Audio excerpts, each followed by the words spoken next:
रत्तम्मा नारियल की बंडी ढकेलते हुए सारा गांव घूमती है। कोई भी उसके पास नारियल नहीं खरीद रहा। उस गांव के सारी गलियां ऐसे घूमती हैं कि उसके पैर भी थक गए। का बेटा, माँ भूख लग रहा है माँ, ऐसे पूछने पर उसे रोना आ जाता है और रत्तम्मा को पता नहीं चलता कि वो क्या करे। तब वो एक जगह उसकी बंडी रोककर एक नारियल काटकर, आज के लिए खाकर अपना पेट भर लो बेटा, कल अच्छा खाना खिलाऊंगी, ऐसे कहकर अपने बेटे को देखते हुए अपने जीवन को कोसती है। मगर वो दोष किसको मानेगी, रत्तम्मा को समझ में नहीं आता। एक समय में रत्तम्मा बाकी गांव वालों की तरह ही छोटे मोटे कूली का काम करती थी, लेकिन उसे लगता है कि उसे उसका मेहनत का फल नहीं मिल रहा। इसी दुख में वो दिन गुजारती थी। कुछ ही दिन पहले रत्तम्मा का पति पी पी कर मर गया। घर के सारे पैसे वो अपने दारू में लगा दिया और घर में एक फूटी कौड़ी भी नहीं है। इसीलिए रत्तम्मा को क्या करे ये पता नहीं चल रहा था और उसे इसी बात का डर था कि वो अपने बेटे को कैसे पढ़ाएगी। एक दिन वो अपने घर के बरामदे में बैठकर यही सोचती रहती है कि वो पैसे कैसे कमाएगी। तभी फैसला करती है कि वो एक छोटा सा व्यापार करेगी। इसी सोच में वो जब सर उठाकर ऊपर देखती है, उसके घर के ठीक सामने मौजूद एक नारियल का पेड़ उसे नजर आता है।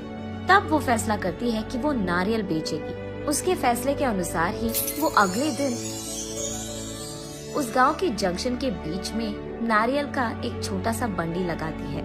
लेकिन तब तक उसी जंक्शन पे दो और ऐसे व्यापारी थे जो नारियल बेच रहे थे। उन दोनों की वजह से रत्तम्मा का व्यापार ठीक से नहीं चलता है। इसी कारण 2-3 दिनों से रत्तम्मा की बंडी से सिर्फ 2 या 3 नारियल ही बिके थे। बाकी सारे वैसे के वैसे ही रह गए।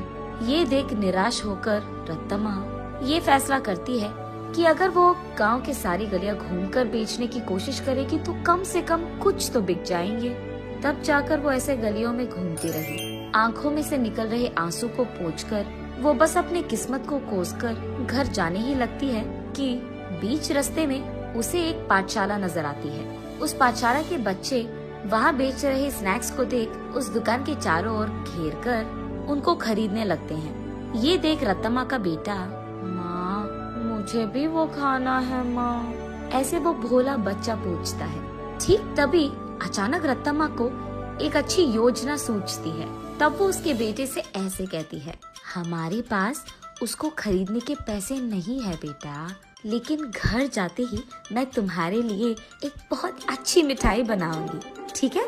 चलो हम अभी घर चले जाएंगे। घर आते ही बचे नारियल में से कुछ ही को काटकर उनसे कुछ मिठाइयाँ बनाती है और उन मिठाइयों को अगले ही दिन उस पाठशाला के पास बेचने लगती है। उस दिन तक किसी ने भी नारियल से बनाए हुए मिठाई को वहाँ पे नहीं बेचा था, इसीलिए पाठशाला में मौजूद सारे बच्चे एक ही बार में वहाँ आकर सारी मिठाइयाँ खरीद लेते हैं। बस रत्तम्मा की खुशी का कोई सीमा नहीं। घर जाते ही वो नारियलों से दूसरी तरह की मिठाई बनकर अगले ही दिन वहाँ आकर उसे बेचती है। पिछले दिन की तरह ही बच्चे वहाँ आकर सारी मिठाइयों को खरीद लेते हैं। लेकिन कुछ बच्चे ऐसे पूछते हैं, आंटी कल जैसे मिठाई नहीं है क्या? कल लेके आऊंगा बेटा। ये कहकर घर पहुंचते ही अगले दिन के लिए नारियल से ही 2-3 प्रकार की मिठाइयाँ बनाती है। तीसरे दिन भी सारी मिठाइयाँ बिक जाती है।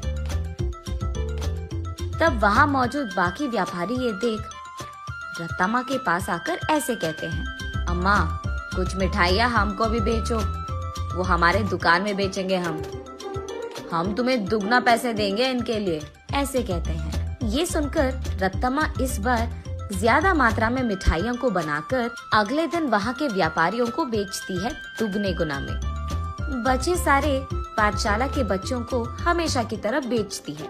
ये देख बच्चे सारे वापस रत्तम्मा के पास ही मिठाइयाँ खरीदते हैं। ये देख बाकी व्यापारी रत्तम्मा से ऐसे कहते हैं, तुम अगर ऐसे ही हमारे बगल में दुकान लगाकर वही मिठाइयाँ कम दाम में बेचोगे तो हमारा धंधा कैसे चलेगा मैम?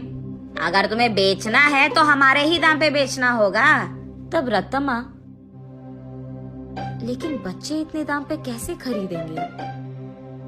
उस सब से हमारा कोई लेना देना नहीं। अगर यहाँ धंधा करना है तो हमारी सुनो, वरना यहाँ से निकल जाओ।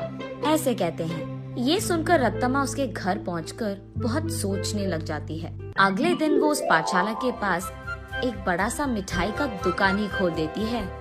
उसमें सिर्फ नारियल से बनाई हुई मिठाइयाँ ही बेचती है। अब रतम्मा को किसी से कोई लड़ाई करने की जरूरत नहीं पड़ेगी। दूसरी तरफ रतम्मा की तरह नारियल से मिठाई बनाकर बेचने वाला उस गांव में और कोई नहीं था। अब इस कारण रतम्मा के मिठाई का दुकान सिर्फ बच्चे ही नहीं बल्कि सारा गांव जाता था। कुछ ही दिनों में रतम्मा अमीर बन जाती है और उसी पाठशाला में वो अपने बेटे को पढ़ाती भी है।